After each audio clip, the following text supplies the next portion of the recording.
ভাই আমি এখন এই যে এখানে মানে হাত ধুইতে আসি, হাত ধুতে আসি, আমি পানির লাইনও পাচ্ছি নি, মানে এই যে হ্যান্ড ওয়াশ নিব, বাথরুম থেকে বাইরে এসে তো হ্যান্ড ওয়াশ নেবো, হ্যান্ড ওয়াশও পাচ্ছি না।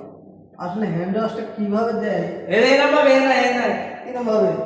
এই যে এর চাপ দিলে এই যে বাড়া কথা কি ও এরকম দিলি দেওয়ার পরে এই যে হাত এনে দিবে এই যে আজব দুনিয়া, তো এটা কোন দেশে আসলাম? কি হ্যাঁ, এইটুক শিখতে আসলে বিদেশে এসে এরকম পানি চালে পাচ্ছি, মানে আসলে কি আপনারা ভালো করে একটু দেখায়, মানে মুখ পাকা যদি চান আসছি, মানে হাত বাইকে দিলে আমার মন দেখা যাবে অটো, এটা মানুষের সাথে আর কি সংযোগ।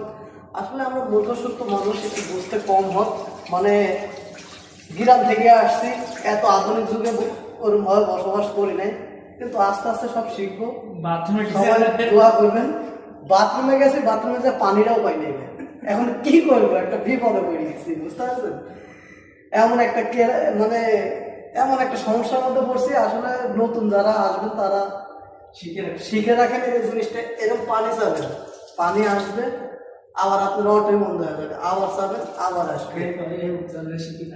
আসলে আমার উজ্জ্বল ভাইকে বেশি করে শেখাচ্ছি, যে উজ্জ্বল ভাই অনেক জায়গায় যাতায়াত করেন, বুঝেন না, এরকম ভাবে পানি চাবেন আসবে, পানি চাবেন আসবে। সবাই